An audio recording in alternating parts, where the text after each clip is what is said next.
Magandang araw mga kamag-aral at mga guro. Ako po pala si Dan Boykuling Balatukan or Miss Balatukan in short. Ang tatalakayin natin ngayong araw ay ang hulugan ng pagkonsumo. Pero ano nga ba ang pagkonsumo? Ang pagkonsumo ay bahagi ng buhay ng tao na simula ng kanyang pagsilang sa mundo. Nagsimula sa gatas, gamot, vitamina at marami pang ibang mga bagay na ating kinukonsumo. Ang pagbili ng produkto at serbisyo ay nangangahulugan ng pagtatamo sa pakikinabang mula rito bilang tugon sa pangangailangan at kagustuhan nito. Bigalagan din ito. Mahalaga ito sa ekonomiya dahil nakabatay ito ang pagsagawa ng ibang gawain pang ekonomiya. Ang produksyon ay mawawala ng kabuluhan kung ibibili at gagamit na produkto ang mga tao. Pag tumaas ang pagkonsumo, tataas ang demand. Pag tumaas ang demand, tataas ang bilang ng trabaho. Lahat ng tao ay mukonsumo ayon sa pangangailangan at kasiyahan. May apat na uri ang pagkonsumo. Una, ang pagiging produktibo ay isang uri ng pagkonsumo na ang layunin ay ang pagbili ng intermediate goods. Ang intermediate goods ay ibinebenta ng industriya sa industriya para muling ibenta o para makagawa ng iba pang mga produkto. Pangalawa, ang tuwiran. Ang tuwiran ay nagaganap pag ang ating ginagamit na produkto ay agad na nagbibigay sa ating ng kasiyahan. Pangatlo ay pagiging maaksaya. Hindi nagbibigay ng kasiyahan sa tao at maaaring bunga ang pagbibili ng mga salik na nakaka-impluwensya sa pagkonsumo.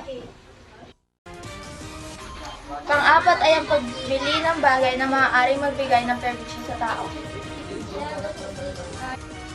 Ang mga halimbawa ng mga salik na nakaka-impluwensya at nakaka-apekto sa pagkonsumo. Una ay ang kita. Ito ay nagdidiklan sa paraan ng pagkonsumo at ng isang tao.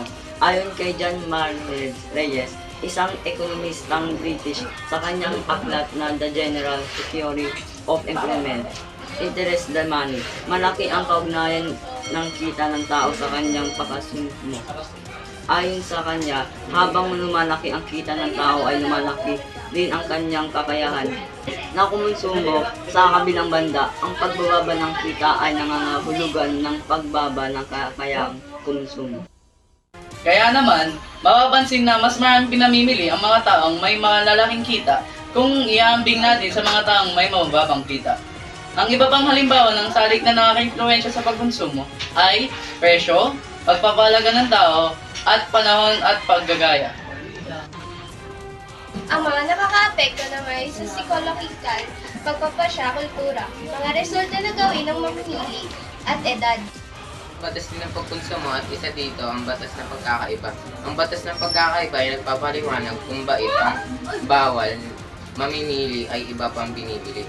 Ang ginagamit ng uri ng klase ng produkto, halimbawa, ang ibang tao ay binibili ang spam, ang iba naman ay pure foods, ang iba naman ay bumibili ng damit na itim, ang iba naman ay Batas na pagkabagay-bagay. Ang batas na pagkabagay-bagay ay ang mga pagkakataong consumer ay nais na bumili ng mga bagay na nababagay sa isa't isa. Halimbawa, pagsuot ng ternong damit. Ang pangatlo ay batas na imitasyon. Ang imitasyon ay tao na mahilig manggaya dahilan kung bakit nagbabago ang ating pagkonsumo sa mga produkto at serbisyo. Halimbawa, paggagaya ng nauuso.